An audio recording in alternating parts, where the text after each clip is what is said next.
అంటే ఇప్పుడు ఎవరైతే ఈ కూచిపూడి డాన్స్ నేర్చుకోవాలని ఇప్పుడు మీకు ఎలా చిన్నప్పుడు అనిపించిందో అలా ఎవరైనా అబ్బాయిలకి నేర్చుకోవాలని ఉంటే ఫ్యామిలీ వల్ల నేర్చుకోకుండా బయటకు రాకుండా ఉంటారు. అలాంటి వాళ్ళకి మీరు ఎలాంటి మెసేజ్ ఇస్తారు? అదేనండి, ఏంటంటే ఒకటి తల్లిదండ్రులు అవగాహన ఉండదు.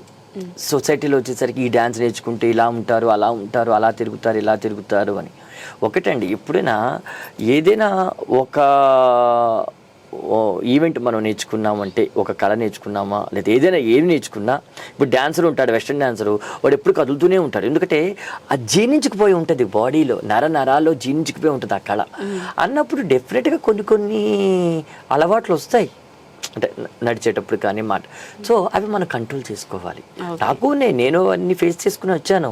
ఇప్పుడు ఇలా ఉన్నప్పుడు నేను అమ్మాయిగానే మాట్లాడాలి. ఇక్కడ నేను ఉన్నాను కదా, అబ్బాయిగా మాట్లాడితే కరెక్ట్ కాదు. అబ్బాయిగా ఉన్నప్పుడు అబ్బాయిగానే ఉండాలి. సో మరి మగవాడు అనేసరికి నిజంగా అది కొంచెం బాధాకరమైన విషయమే. చాలా మందికి ఇంట్రెస్ట్ ఉంటుంది రావాలని.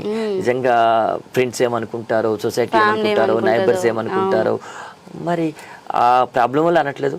కొంచెం కళగా చూడండి, కళాకారుడిని కళాకారుడిగా కళగానే చూడండి. సో మిగతా పాయింట్ ఆఫ్ వ్యూలో చూడండి. Okay, nice sir. ఇప్పుడు అంటే ఫైనల్గా అసలు కూచిపూడి డాన్సింగ్ ఇప్పటి వరకు మీరు నేర్చుకున్నారు, చేస్తున్నారు, అండ్ ఇందాక చెప్పినట్టు దూరదర్శన్ కూడా వెళ్ళారు, అండ్ ఇప్పటి పిల్లలు కూడా నేర్పిస్తున్నారు. ఇంకా ఫ్యూచర్లో ఇంకేమైనా గోల్స్ ఉన్నాయా? ఫ్యూచర్ గోల్స్ అంటే పెద్దగా ఏమి లేవండి. ఒకటి, మన సాంప్రదాయాన్ని మనకు మాత్రమే చెందిన శాస్త్రీయ నృత్యాలని, అందుట్లో ప్రత్యేకంగా కూచిపూడి నృత్యం, దీన్ని ఎంతవరకు జనారంజకంగా మనం చెయ్యడము, అలాగే జనాల్లో తీసుకెళ్ళడము, ఇదే మెయిన్ కాన్సెప్ట్. రెండోది ఏంటంటే ఈ పాశ్చాత్య నృత్యాలకి ఎక్కువగా అలవాటు పడుతున్నటువంటి పిల్లలకి మన సాంప్రదాయాలని చెప్పుతూ మన ట్రెడిషన్ని వాళ్ళకి నేర్పించడము, వాళ్ళని కూడా ఒక పరిపక్వత చెందినటువంటి పౌరులుగా తీర్చిదిద్దడానికి మన వరకు దోహదపడ్డాం. తర్వాత వచ్చేసరికి కొంచెం ఈ మానసిక వికలాంగులు అని ఏలూరులో ఉన్నప్పుడు చేశాను, ఇక్కడికి వచ్చాక చేయలేదు. వాళ్ళకు కూడా చేయాలని ఉంది. కొన్ని ప్రాజెక్టులు చేస్తున్నాము.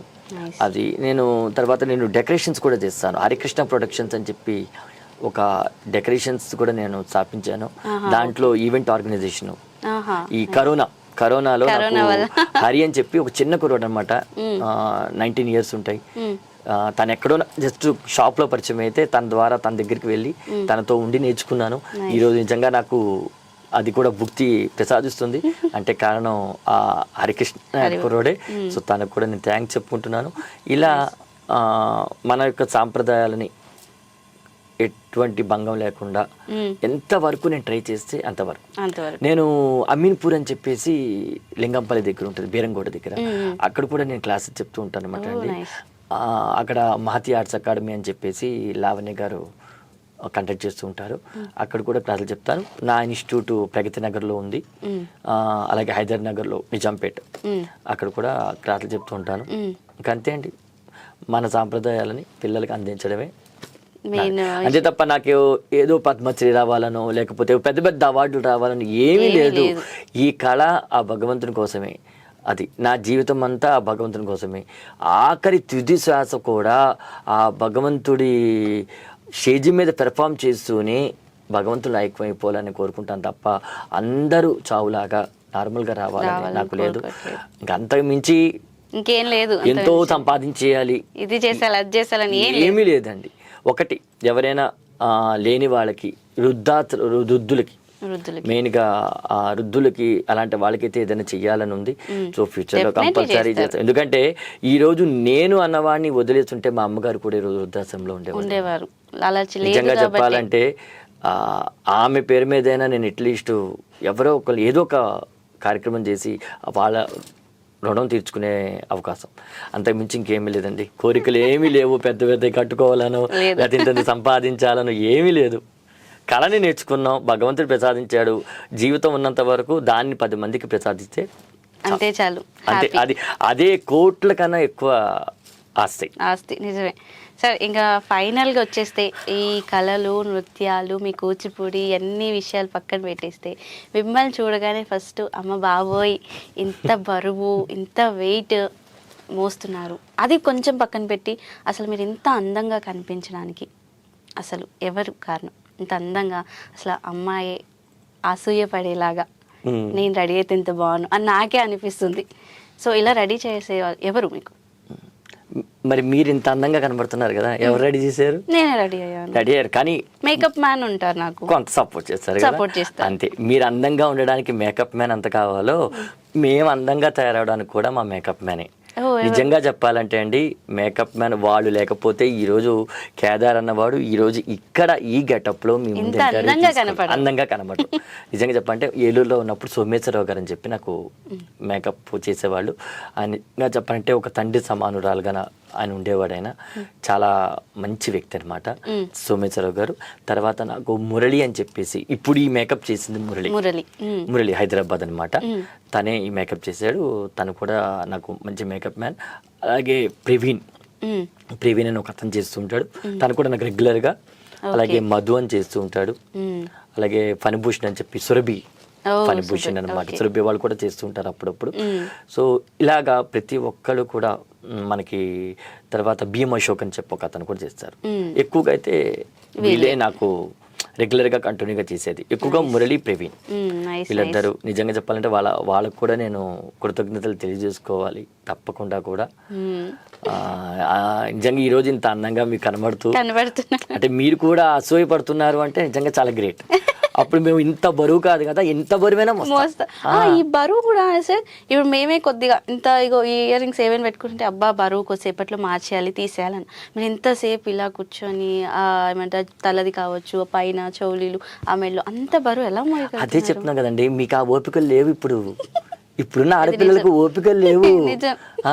ఎప్పుడు ఇవన్నీ తీసేసి ఫ్రీగా అలా ఉండడానికి ఇష్టపడుతున్నారు.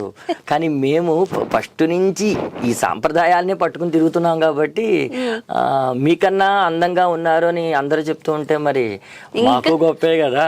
అసలు అయ్యో అస్సలు ఆ విషయంలో అయితే నిజంగానే మార్నింగ్ 8 వేసుకున్నాను మేకప్. ఇప్పుడు ఒక ఇంటర్వ్యూ, తర్వాత ఇంకో 2 ఇంటర్వ్యూస్ ఉన్నాయి. అన్ని అయితే నేను ఇంటికి వెళ్ళేసరికి 8 o'clock, అంటే మార్నింగ్ 8 to 12 గంటల వరకు అలానే మోస్తూ ఇంకో 12 గంటలు వస్తాం.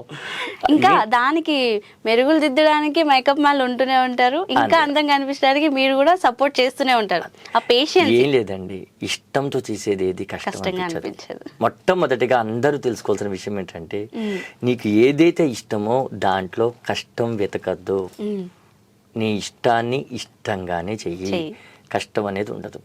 నీకు ఇష్టం లేదా, అది ఎంత ఈజీ అయినా నీకు కష్టమనే అనిపిస్తుంది. సో నాకైతే ఇది చాలా ఇష్టం కూడా కాదు, నా ప్రాణం. అంతే, ఈ డ్యాన్స్ అనేది పక్కన పెట్టాను అంటే ఆటోమేటిక్గా నా ప్రాణం పోయినట్లే. సో అందుకని చాలా హ్యాపీగా మోస్తా. నిజంగా చెప్పంటే ఇంత అందంగా చేసిన ఆ మేకప్ మ్యాన్ కూడా కృతజ్ఞతలు.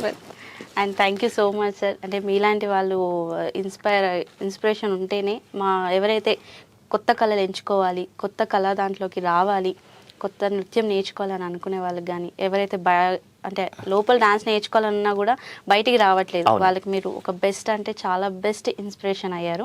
మీకు ఎలా అయితే గురువులు ఉన్నారో మిమ్మల్ని కూడా ఒక గురువుగా అనుకొని మీ దగ్గర ఖచ్చితంగా ఎవరైతే నేర్చుకోవాలనుకుంటున్న వాళ్ళు తప్పకుండా సంప్రదిస్తారు.